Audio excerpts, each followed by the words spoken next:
ધારાસભ્ય રીવાબા જાડેજાએ લોક ઉપયોગી કાર્યો કરી જન્મદિવસ ઉજવ્યો। જામનગર ઉત્તરના ધારાસભ્ય રીવાબા જાડેજાએ લોક ઉપયોગી કાર્ય કરી તેમના જન્મદિવસની ઉજવણી કરી હતી। જામનગર 78 ઉત્તર વિધાનસભા ધારાસભ્ય રીવાબા જાડેજાએ તેમના જન્મદિવસ નિમિત્તે जनतानी सुखाकारी અને લોક ઉપયોગી કાર્યો કરી તેમના જન્મદિવસની ઉજવણી કરી હતી।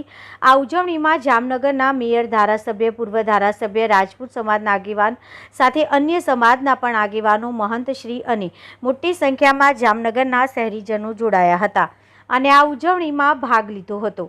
ધારાસભ્ય રીવાબાએ 14 જેટલા વિકાસ કાર્યોના લોકો સુધી પહોંચાડી જન્મદિવસની ઉજવણી કરી હતી। આ ઉજવણીમાં આવેલા તમામ મહેમાનો અને જામનગર વાસીઓને ધારાસભ્ય રીવાબા જાડેજાને તેમના જન્મદિવસ નિમિત્તે ફૂલહાર આપી શુભકામનાઓ પાઠવી આશીર્વાદ આપ્યા હતા। જેમાં 1000થી વધુ યુવાનો માટે 35 જુદી જુદી કંપનીઓની ઉપસ્થિતિમાં રોજગાર મેળાનું આયોજન કરાયું। ગરીબ 5 પરિવારને ઇલેક્ટ્રિક રિક્ષાની ભેટ આપવામાં આવી। સાથે ગર્ભવતી મહિલાઓ માટે પોષણ શ્રમ કીટનું પણ વિતરણ કરવામાં આવ્યું હતું। વોર્ડ નંબર 2 સ્થિત રાંદલનગર શાળાના બાળકોને ગણિતની ભેટ આપવામાં આવી, ગણવેશની ભેટ આપવામાં આવી।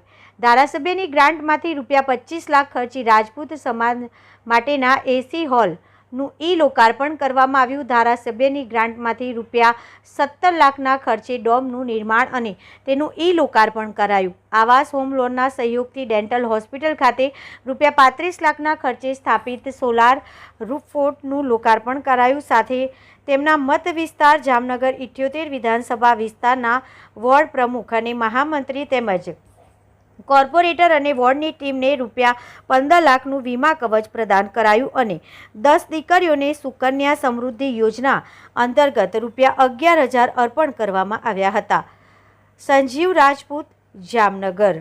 દેશના યશસ્વી આદરણીય પ્રધાનમંત્રી શ્રી નરેન્દ્રભાઈ મોદી સાહેબની પ્રેરણાથી જન્મદિવસ નિમિત્તે વિવિધ સેવાકીય પ્રકલ્પો સાથે આજે ઉજવણી કરવામાં આવી, જેમાં 14 જેટલા સેવાકીય સંકલ્પોને સિદ્ધ કરી અને અંત્યોદયની પ્રેરણા જે ભારતીય જનતા પાર્ટીની વિચારધારા રહી છે એ અંતર્ગત આજે ખૂબ દરેક વિભાગને આવરી લઈ અને સેવાકીય પ્રવૃત્તિ છે એના માધ્યમથી ઉજવણી કરવામાં આવી, જેમાં ખાસ કરીને 11 દીકરીઓને, જરૂરિયાતમંદ પરિવારમાં જેમને દીકરી છે એવા પરિવારની દીકરીઓને સુકન્યા સમૃદ્ધિની યોજનાનું ફર્સ્ટ ઇન્સ્ટોલમેન્ટ જે હું વખતથી કરતી આવું છું એના માધ્યમથી સહાય પૂરી પાડવામાં આવી। આ ઉપરાંત મારા માધ્યમથી અને 78 વિધાનસભાના લાભાર્થી તરીકે 10,000 જેટલા લાભાર્થીઓને આ સેવાકીય યજ્ઞમાંથી લાભ અપાવવામાં આવ્યો, જેમાં કેન્દ્ર સરકાર અને રાજ્ય સરકારની વિવિધ સેવાકીય યોજનાઓ છે એ યોજનાઓનો લાભ એમાં આપવામાં, જેમાં વિધવા સહાય છે, અગેન સુકન્યા સમૃદ્ધિ યોજના છે, આયુષ્માન ભારતની યોજના છે, કુંવરબાઈના મામેરાની યોજના છે, ફ્રી સિલાઈ મશીનની યોજના છે। આ પ્રકારના વિવિધ જે કેન્દ્ર સરકાર અને રાજ્ય સરકારની જે સ્કીમ્સ છે એ અંતર્ગત એમને લાભાન્વિત કરવામાં આવ્યા।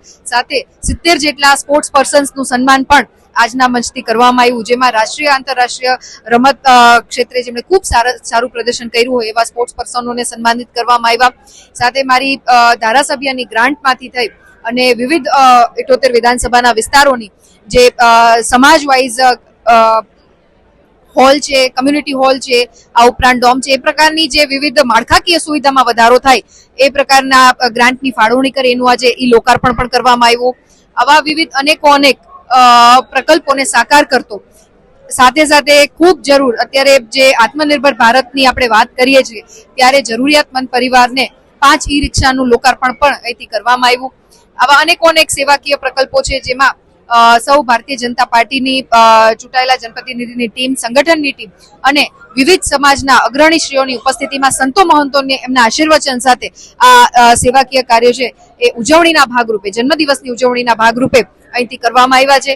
હજી ઘણા પણ કાર્યો છે જે હું વિગતે ડિટેલ આપીશ તો ખૂબ લાંબુ પ્રેસ થઈ શકે, પણ ટૂંકમાં કહું તો જે વિભાગ ખાસ કરીને છેવાડાના માનવીને સ્પર્શે છે એ સ્પર્શતા વિભાગને કેન્દ્ર સ્થાનમાં રહી અને જે રીતના આપણા આદરણીય પ્રધાનમંત્રી શ્રીની એક ઈચ્છા અને વિચારધારા રહેલી છે કે વ્યક્તિગત દિવસ હોય એની ઉજવણી પણ આપણે જનભાગીદારીથી કરીએ તો ખૂબ સરસ રીતે એક સમાજમાં સારો મેસેજ પર પહોંચતો હોય છે। એક પેડ માં કે નામ અંતર્ગત નાના બાળકોને યુનિફોર્મની સાથે છોડવાનું વિતરણ પણ આજના મંચથી કરવામાં આવ્યું, ત્યારે હું ખૂબ જામનગરની જનતાનો અને પાર્ટીનો તેમજ સમગ્ર જેટલા પણ શુભેચ્છકો છે એમનો હૃદયપૂર્વકનો આભાર માનું છું કે એમના આશીર્વાદથી આ કાર્યક્રમ આજે ખૂબ સક્સેસફુલ રીતે પૂર્ણ થયો છે. પુનઃ આપ સૌની શુભેચ્છા અમને પ્રેરિત કરતી રહે છે કે આ પ્રકારના સંકલ્પોની સાથે જનભાગીદારીના માધ્યમથી આવી ઉજવણી અમે આવનારા દિવસોમાં પણ કરતા રહીએ. અને આપ સૌ પ્રેસ મીડિયાના માધ્યમથી પુનઃ આપનો પણ ખૂબ ખૂબ આભાર માનું છું કે આ ઉજવણીના ભાગરૂપે આપ સૌએ પાર્ટિસિપેશન કર્યું અને પુનઃ તમામે તમામ સમાજના અગ્રણીશ્રીઓ, વિવિધ એનજીઓના આગેવાનશ્રીઓ અને પૂરી ભારતીય જનતા પાર્ટીની ટીમ નો ખૂબ ખૂબ હૃદયપૂર્વકનો હું આભાર માનું છું. યસ, ખાસ કરીને અત્યારની જે યુવાધનની સૌથી જે એક અભિલાષા કહી શકાય કે પોતાના પગ ઉપર ઉભા રહી અને પરિવારનું છે ક્યાંક ભરણ પોષણ કરતા હોય, ત્યારે 41 જેટલી કંપનીઓ જામનગરના આપણા આજના દિવસે આપણા આંગણે આવી અને રોજગાર ભરતી મેળાનું પણ ખૂબ સરસ રીતે આયોજન કરવામાં આવ્યું છે, જેમાં 1200 થી વધારે સીટ્સ માટે થઈ અને રોજગાર ભરતી મેળાનું પણ આ તકે આયોજન કરવામાં આવ્યું છે. ત્યારે આ વિવિધ પ્રકલ્પો ક્યાંક સેવાના માધ્યમથી જન જન સુધી પહોંચવાનો જે એક સંકલ્પ છે, સંકલ્પને અમે સાર્થક કરી અને આગળ વધી રહ્યા છીએ. ત્યારે આપ સૌનો હું ખૂબ ખૂબ આભાર માનું છું.